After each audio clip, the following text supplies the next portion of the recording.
Assalamualaikum warahmatullahi wabarakatuh. Jumpa kembali dengan Ustazah.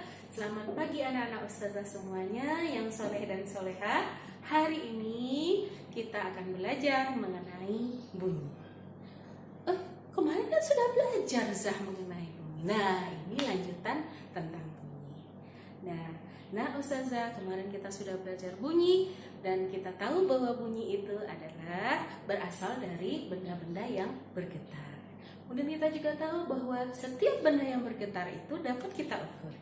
Dan setiap kali benda itu bergetar dalam 1 detik, itu kita sebut dengan frekuensi bunyi. Nah, masih ingat kan apa saja yang termasuk jenis-jenis frekuensi bunyi? Benar, ada 3. Yang pertama, infrasonik, yang kedua audiosonik, dan yang ketiga adalah ultrasonik. Ayo, mana yang bisa didengar oleh manusia? Ya, apa? Bukan, yang benar adalah bukan infrasonik, tapi ultrasonik. Ultrasonik. Kan bisa salah juga. Maksudnya adalah audiosonik. Itu getaran atau getaran 20 sampai 20.000 Hz. Dan itu yang hanya bisa didengar oleh manusia. Kurang dari 20 tidak bisa didengar oleh manusia. Lebih dari 20.000 Hz tidak bisa didengar oleh manusia. Maka pendengaran manusia sangatlah terbatas. Loh, kok bisa begitu, Zah? Ya itulah kuasanya Allah. Allah memberikan keterbatasan kepada telinga kita. Ya, Allah berikan keterbatasan kepada telinga kita untuk mendengar. Pada dasarnya makhluk Allah yang lain bisa mendengarkan getaran yang sangat sedikit, yaitu infrasonik. Contohnya jangkrik dan anjing.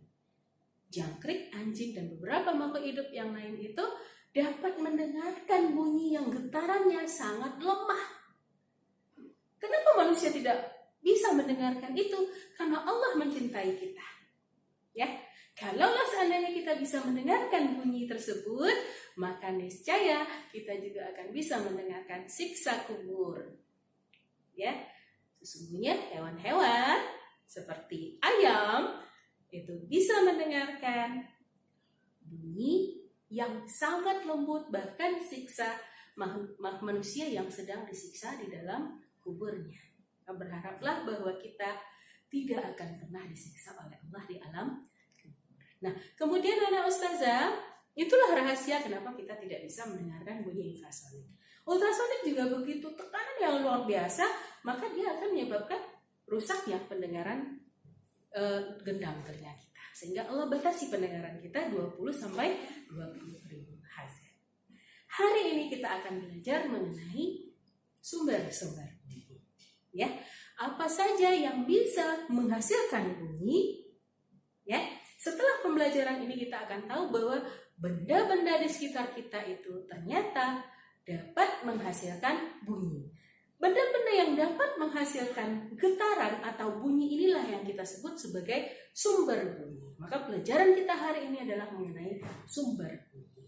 Nah, tadi kata Ustazah, kuncinya bunyi itu dihasilkan oleh benda-benda yang bergetar. Nah, contohnya apa? Yang pertama itu seperti getaran pada pita suara manusia. Ya, kita bisa bersuara, bisa didengar oleh orang lain, itu karena pita suara kita itu bergetar. Kemudian udara yang ada di sekitar kita menghantarkan getaran tersebut sehingga didengar oleh orang lain, termasuk juga anak Ustazah dapat mendengarkan Ustazah berbicara. Nah, pita suara. Yang kedua, alat musik.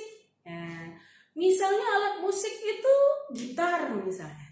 Gitar itu suara gitar yang merdu dapat kita dengar karena memang dia dihantarkan oleh udara. Ketika seseorang membunyikan sebuah gitar, kemudian udara di sekitarnya dia juga akan ikut bergetar dan kemudian dihantarkan kepada orang lain. Sehingga semua orang bisa yang berada dekat sana bisa mendengarkan suara merdunya gitar atau seruling atau alat musik yang lain. Lalu apalagi mau sebutkan apa? Bom. Bom. Kalau saya bicara bom itu luar biasa. Nah, kalau masalah bom itu bisa terdengar dalam radius yang sangat jauh. Nah, contohnya misalnya seperti bom Hiroshima dan Nagasaki. itu getarannya luar biasa ya. Dan getarannya itu tempat yang jauh pun misal berada dalam radius beberapa kilometer, kemudian ketika bom itu dijatuhkan karena begitu kuatnya getaran yang dihasilkannya, maka dapat memecahkan kaca jendela dan dapat membunuh orang-orang yang berada di sekitar bom tersebut ya. Boleh sebutkan yang lain, misalnya meja yang diketuk, pintu yang diketuk, atau suara-suara yang lain, suara jangkrik di malam hari. Nah, itu merupakan sumber bunyi. Jadi segala sesuatu yang menghasilkan bunyi kita sebut sebagai sumber bunyi. Nah, mengenai bunyi tersebut itu juga ada kuat dan lemahnya. Ada bunyi yang terdengar keras sekali, ada bunyi yang terdengar lambat. Nah, ini kita sebut dengan amplitude. Jadi setiap bunyi itu dia punya simpangan-simpangan. Jadi semakin besar simpangannya, semakin besar simpangannya, maka bunyi-bunyi tersebut bisa lebih besar. Semakin kecil simpangannya, maka bunyinya akan semakin kecil. Seperti volume TV, volume radio itu ya. Ketika kita besarkan ya besar. Maka amplitudo ini menentukan kuat lemahnya bunyi yang kita dengar. Ada lagi yang ketiga namanya resonansi. Resonansi itu yaitu peristiwa di mana ketika seseorang mengeluarkan bunyi, baik itu berupa pita suara dari pita suaranya, atau dari gitarnya, dari alat musiknya tersebut, atau dari benda-benda lain yang digetarkan, kemudian benda tersebut berbunyi, tapi benda tersebut dapat menyebabkan udara yang ada di sekitarnya ikut bergetar. Ya, ini disebut dengan peristiwa resonansi bunyi.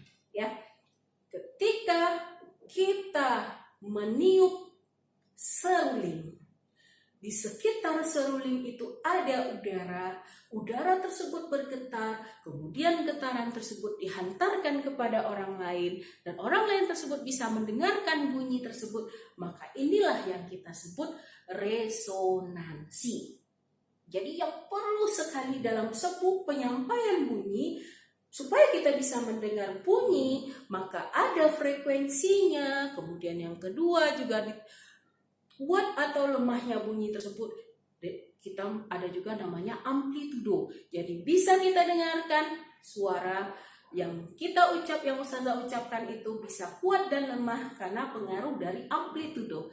Yang ketiga, mengapa bunyi bisa tersampaikan kepada orang lain, itu juga dipengaruhi oleh bergetarnya udara di sekitarnya, kita sebut dengan resonansi. Di hari ini kita sudah belajar mengenai sumber bunyi, kemudian benda-benda yang menghasilkan bunyi, dan ketiga, apa saja faktor yang menentukan kuat atau lemah bunyi yang bisa kita dengar. Ada 3 tadi, ada frekuensi, yang kedua ada amplitudo, yang ketiga ada namanya resonansi. Nah, untuk hari ini kita belajar itu saja dulu. Semoga anak Ustazah bisa sekarang. Ustazah berharap setelah belajar ini, antum bisa paham bahwa bunyi tersebut berasal dari sumber-sumber tertentu. Dan apa saja yang menyebabkan bunyi itu bisa sampai kepada manusia, dan kemudian bagaimana bunyi itu bisa didengar, baik lemah atau kuat bunyi tersebut juga sudah tadi saya sampaikan. Semoga nanti anak Ustazah dapat mengambil kesimpulan dari pembelajaran